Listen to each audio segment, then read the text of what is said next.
우리가 읽어가는 말씀 열왕기하 14장 내용은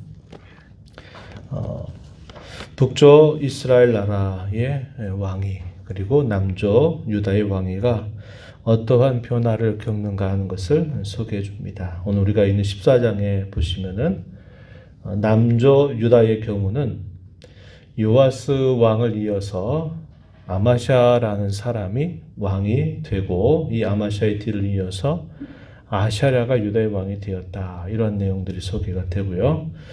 반면에 북이스라엘의 경우에는 비슷한 시대에 여호아스의 왕위를 이어받았던 요아스 그리고 이 요아스의 뒤를 이어받아서 여로보암 2세입니다.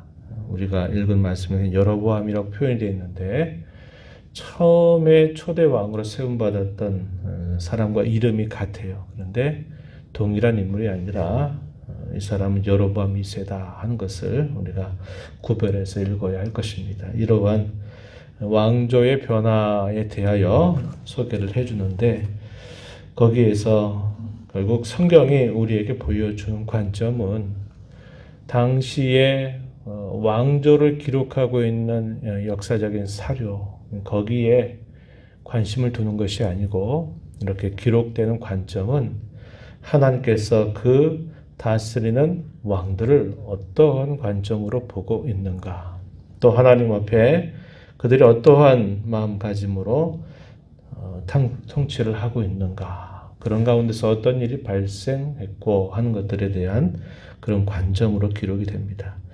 우리가 계속 열왕기 상하의 말씀을 보면 역대 지략이라고 하는 말이 많이 반복이 되죠. 오늘 우리가 읽은 말씀 속에서도 반복이 됩니다. 그것은 당시에 실제적으로 있었던 일들, 왕의 말들 이런 것들을 시기와 날짜별로 구체적으로 기록해 주고 있는 이야기들입니다. 소위 역사적인 기록을 담고 있는 책들이에요. 그런데 성경은 그것을 그대로 가져다가 기록하는 방식이 아니고 하나님께서 왕으로 세우셨을 때 기대했던 그 하나님의 뜻에 대해서 그 세움받은 왕들이 얼마나 하나님 앞에 바르게 살면서 하나님의 뜻을 따라 잘 다스렸는가, 그렇지 않는가 하는 것을 관점으로 기록하고 있다 한 겁니다.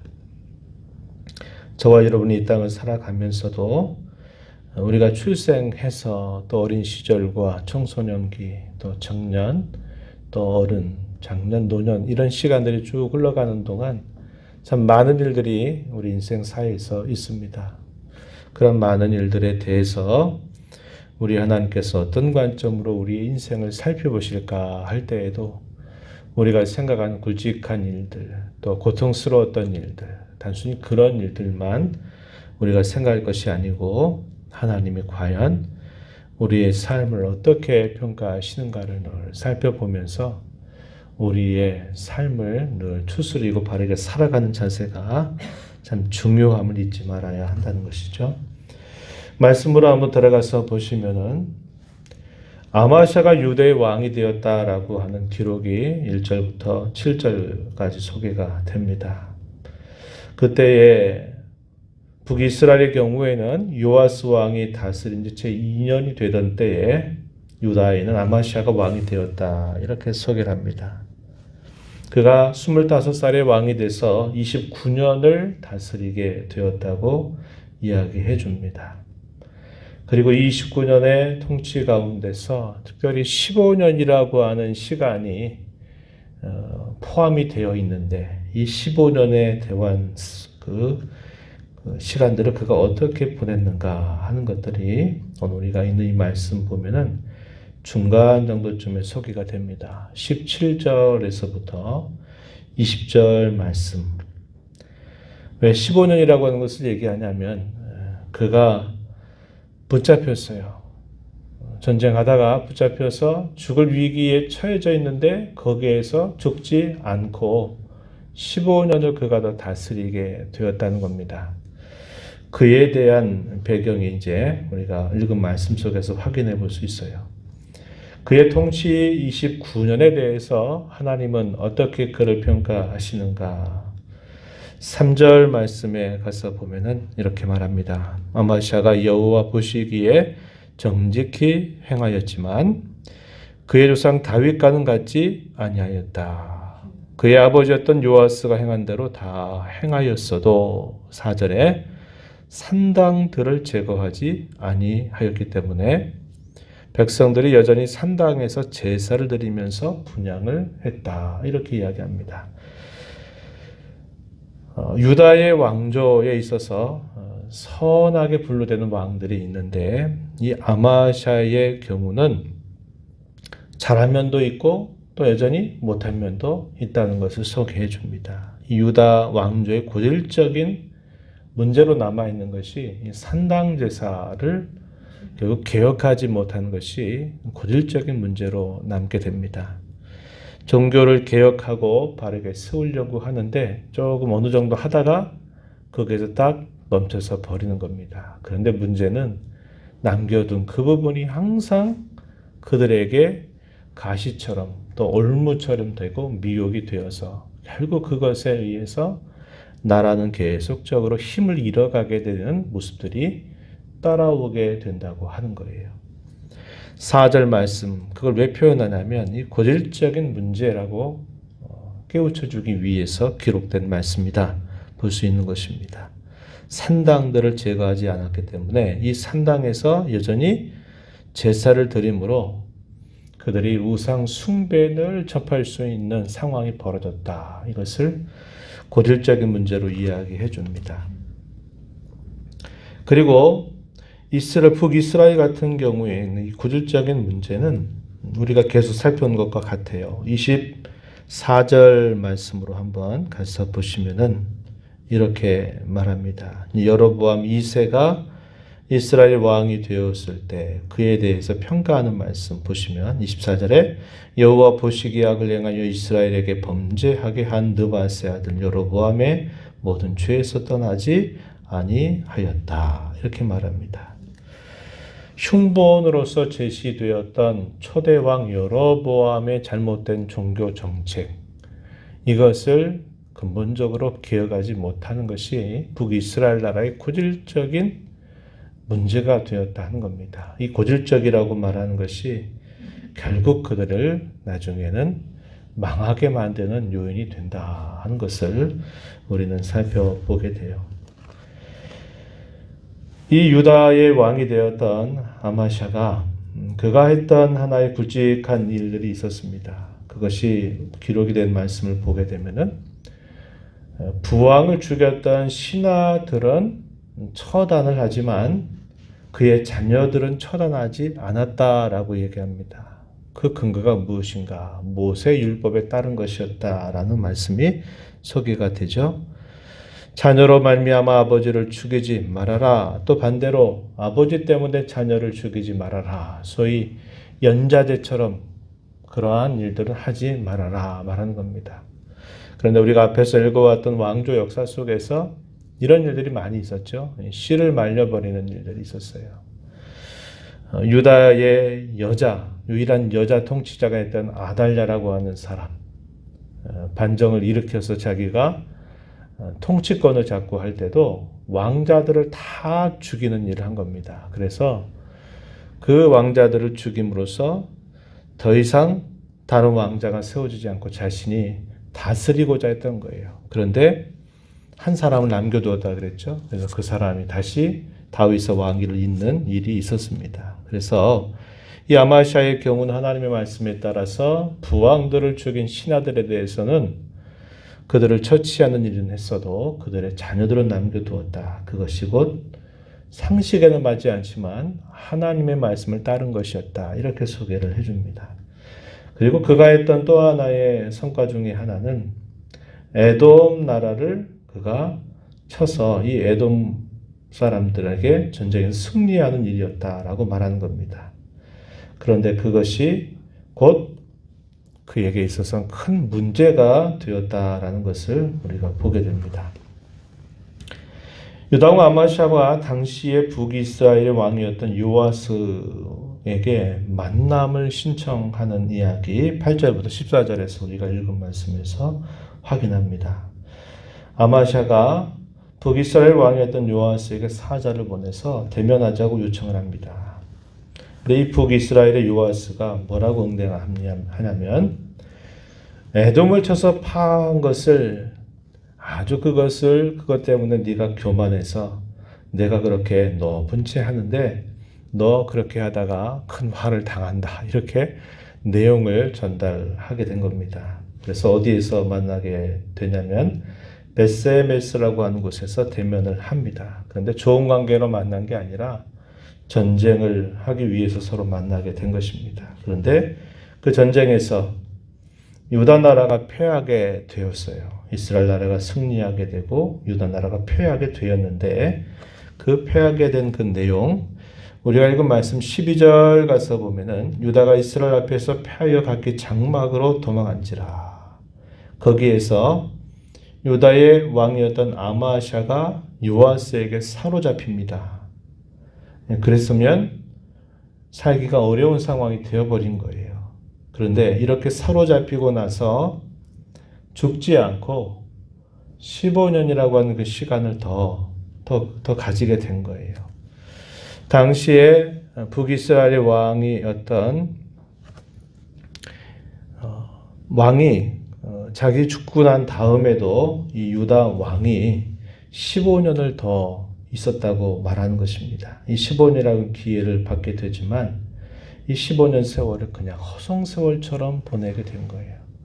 물론 그가 그 15년 동안 한 일이 없었던 것은 아닐 겁니다. 그런데 성경이 표현하는 것은 이 15년이라고 하는 세월 동안 그에게 주어졌던 새로운 기회를 전혀 사용하지 못하고 있다가 결국은 북이스라엘의 왕이 죽고 난 다음 요아스가 죽고 난 다음에 15년을 더 있게 되지만 결국 별다른 일 없이 결국은 있다가 죽임을 당하게 되면서 그의 통치가 끝나게 되는 내용들이 소개가 됩니다. 특별히 유다와 이 이스라엘 나라와 전쟁을 했을 때 패배해서 사로잡히게 된 그 이유에 대해서는 열왕기하에서 소개가 되지 않았어요. 그런데 이와 비슷한 기록을 담고 있는 역대기 말씀 보게 되면은 그 패배하게 된 이유가 분명하게 소개가 됩니다. 역대하 25장 14절 이하에 보게 되면은 왜 여기 전쟁에서 아마샤가 패배를 하게 되었는가 그 이유에 대해서 설명해 주는데 에돔 사람을 죽이고 올 때 이 전쟁에서 승리의 기쁨을 누리게 되었을 때 이 에돔 사람들이 섬기는 신을 가져왔습니다. 그 신을 가져와서 가져온 것만 아니라 그것을 자기의 신으로 세우게 됩니다. 그리고 그 신 앞에 경배하고 분향하는 일을 했어요. 아마샤가 그러한 악한 일을 하나님 앞에서 행한 것입니다. 하나님께서 진노하시게 되죠. 그리고 하나님께서 한 선지자를 이 아마샤에게 보냅니다. 그것이 잘못되었다고 보내면서 그에게 공고를 하지만 아마샤가 그 선지자의 말을 듣지를 않아요. 그래서 하나님이 진노하신 겁니다. 그래서 이 유다와 이스라엘 나라가 전쟁이 벌어졌을 때 하나님이 아마샤가 결국 패배를 당하게 하고 거기에 포로처럼 잡히게 되는 일들이 따라오게 되었다고 그 이유를 설명해 주고 있다고 하는 겁니다.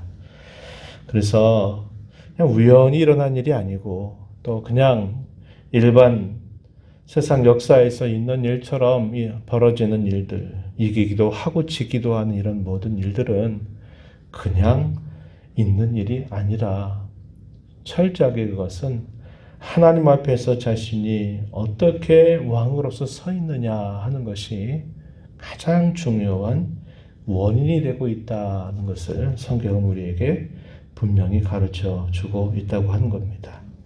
그래서 우리가 이런 말씀을 보면서 저와 여러분에게 일어나는 많은 여러 상황들, 일과 사건들 이것들을 볼 때에는 늘 저런 일들이 생길 때 우리는 하나님 앞에서 자신을 돌아보는 일을 먼저 해야 합니다. 다른 사람에게 그러한 잣대를 들이대는 일에 있어서는 항상 조심하고 또 기도하고 살피는 자세를 가져야 할 것이고, 자기 자신에게 어떤 일들이 생겨나면 그 일들을 늘 하나님 앞에서 잘 생각하고 돌아보고 기도하고 살피고 또 뭔가를 하나님 앞에 바르게 잘 고쳐나가는 자세를 갖는 것이 우리가 하나님을 잘 섬겨가는 길임을 잊지 말아야 하겠습니다. 오늘 우리가 읽은 말씀을 통해서 우리가 생각하는 교훈 가운데 하나는 고질적인 범죄라는 겁니다. 이 습관적이고 고질적으로 범하는 죄, 이것이 항상 따라다니는 것을 우리가 살펴보게 돼요. 저와 여러분도 마찬가지입니다. 습관적으로 우리가 범하는 죄라는 것이 우리 각자에게 있어요. 돌아보면 또 그랬구나, 또 지나고 나서 보면 또 그랬구나 하는 것이 우리에게 있습니다. 우리에게 약점을 타고 들어와서 끊임없이 우리를 괴롭히는 그런 죄가 있고, 나도 모르게 습관처럼 범하는 죄들이 있어요. 그것을 작은 것처럼 여기지 말아야 합니다. 그리고 그러한 습관적이고 늘 실수하고 잘못하는 그 부분에 대해서는 늘 어쩔 수 없다라는 생각을 해서는 안 될 것이고, 더 하나님을 붙들고 의지할 부분이 바로 그 부분이구나 하는 생각을 가지고 그런 고질적이고 습관적인 잘못과 죄를 극복하는 일에 힘을 기울여 나가는 자세를 가져야 하겠다 하는 것입니다. 또한 하나님은 늘 자기 백성들을 다루시되 죄를 따라 그대로 그 죄값을 무르게 하시는 분은 아니시다는 것을 우리는 알게 돼요. 우리가 읽은 말씀 속에서도 그런 표현이 있습니다. 24절 거기에 보면 어떤 말씀이 주어지는 24절 이하에 보면은 하나님께서 그럼에도 불구하고 하나님이 긍휼을 베푸시고 은혜를 베풀어 주신다는 것을 살펴보게 해줘요. 24절, 25절 쭉 이어지는 말씀에 보게 되면요. 27절까지 보면 하나님께서 불쌍히 여기신다는 겁니다. 은혜를 베푸신다는 거예요. 그 은혜를 베풀어 주셔서 하나님이 붙들어 주시기 때문에 그 왕조가 때로는 어떤 성과를 내기도 하고 어려움 가운데 그 어려움을 이겨나가기도 된다 하는 것을 우리가 보게 돼요. 우리의 삶 또한 마찬가지입니다. 우리의 죄를 따라 처치하지 아니하시고 언제나 우리에게 긍휼을 잊지 아니하시는 하나님의 그 손길 때문에, 하나님의 은혜 때문에 우리가 이제까지 살아왔다고 하는 것을 잊지 말아야 되겠고, 하나님께서 우리에게 생명과 호흡을 주시는 동안 하나님의 뜻을 더 잘 따라 살아가는 일을 우리의 삶의 보람과 가치와 기쁨으로 여기며 살아가는 저와 여러분이 되기를 진심으로 바랍니다. 하나님 아버지, 이 새벽 시간 저희들을 깨워주셔서 오늘도 하나님의 면전에 저희들의 걸음을 인도해 주심을 감사합니다. 오늘도 저희에게 들려주시는 말씀을 저희들의 마음속에 잘 새기게 해 주시기를 바랍니다. 유다 왕조의 경우에는 산당 제사를 극복하지 못해서 결국 그것이 그들로 하여금 쇠퇴하게 만드는 요인이 되고, 북이스라엘 왕조의 경우에는 초대왕이었던 여로보암의 잘못된 종교 정책에 의해서 부패한 그 일을 여전히 극복하지 못하는 고질적인 죄로 말미암아 시간이 흘러갈수록 더 힘을 잃어가는 모습을 저희가 살펴보았습니다. 저희 안에 약점을 타고 들어오는 그러한 연약함과 부족함, 또 습관적으로 늘 쓰러지고 넘어지는 그 일, 또 습관적으로 범하는 죄들 가벼이 여기지 않는 저희가 되게 하시고, 더 하나님의 은혜를 의지하고 더 붙들어서 그러한 죄를 탑습해 가지 않는 저희의 삶이 되도록 은혜 베풀어 주시기를 바랍니다. 저희의 죄를 따라 처치하지 아니하시고 언제나 예수 그리스도 안에서 저희들을 향하신 긍휼을 잃지 아니하시는 하나님의 은혜로 이제까지 살아온 줄 알게 하시고, 저에게 주어진 삶을 하나님 더 잘 섬기는 소중한 기회로 삼아서 남은 생 힘써가도록 인도하여 주옵소서. 은혜의 보좌 앞에 나와 아버지 은혜를 구하는 모든 신명들의 간구를 귀 기울여 주시고 응답하여 주시기를 바라며 예수님 이름으로 기도하옵나이다. 아멘.